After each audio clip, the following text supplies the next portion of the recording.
현재 울릉도 사동항 바로 옆에서 공사가 한창인데요. 네, 맞습니다. 울릉도에 공항을 건설하기 위해 194m 되는 가두봉 삼봉우리를 깎아 바다를 메워 건설하고 있는데요.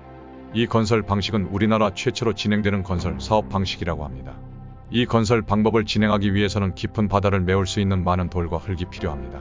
이로 인해 가두봉을 깎아 바다를 채우고 있는 건데요. 비행기가 이륙과 착륙을 하기 위해서는 긴 활주로가 필요하고, 긴 활주로를 건설하기 위해서는 바다를 메워 길고 넓은 평지를 확보해야 되기 때문입니다.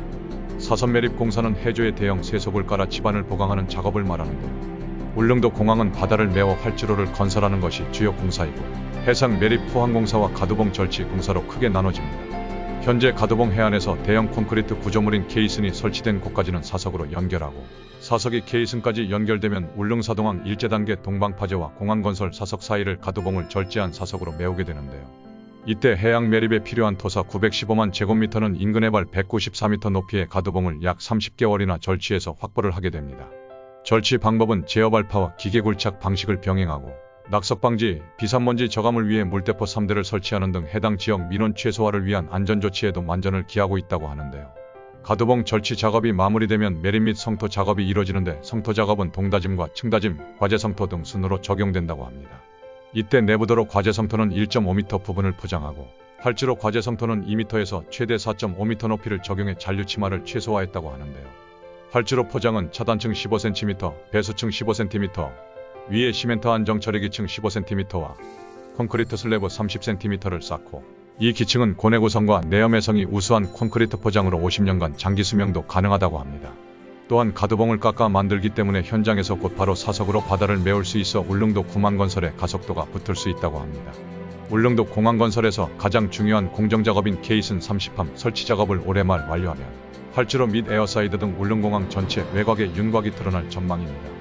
향후 울릉도 가두봉은 평평한 땅으로 바뀌게 되고, 그 흙과 돌은 울릉도 바다에 투입돼서 공항 활주로의 기반이 만들어지는 셈인데요. 현재 울릉도를 가기 위해서는 100길뿐이며 서울에서 출발할 경우 7시간 이상이 걸리며, 이마저도 기상의 영향으로 인해 더 소요되기도 합니다. 이로 인해 많은 사람들이 방문하기에는 어려움이 있는 게 사실인데요. 하지만 공항이 생기게 되면 이동시간은 1시간 정도밖에 걸리지 않을 것으로 예상되는데요. 현재 연 40만 명 수준인 관광객은 100만 명까지 늘어날 것으로 예상하고 있다고 합니다. 울릉공항은 2025년 완공 후 2026년 50인승 소형 항공기 취항을 목표로 길이 1200m, 폭 36m의 활주로와 공항터미널 계류장을 건설하고 있는데요. 하지만 활주로를 연장해야 된다는 목소리도 나오고 있고, 비행기 탑승 인원도 50인승에서 80인승으로 늘려야 된다는 의견도 많이 있는 상황이며, 또한 건설 자재 수급난까지 겹쳐 최종 개통 시점은 계속 지켜봐야 될 것 같습니다. 추가로 국토부에서도 소형 항공운송 사업 등록 기준을 50석 이하에서 최대 80석까지 허용하는 방안이 승인될 거라는 의견도 있는데요. 이로 인해 활주로 길이 등에 대한 재검토가 필요해 관련 용역을 진행하고 있는 상황으로, 향후 활주로 길이 연장 여부에 대해서도 많은 관심을 갖고 있습니다. 지금까지 울릉공항에 대한 건설 방식 및 개통 관련 내용에 대해 알아봤습니다. 알아두면 도움이 되는 부동산 개발 소식, 귀한 시간 끝까지 시청해주신 분들께 감사합니다.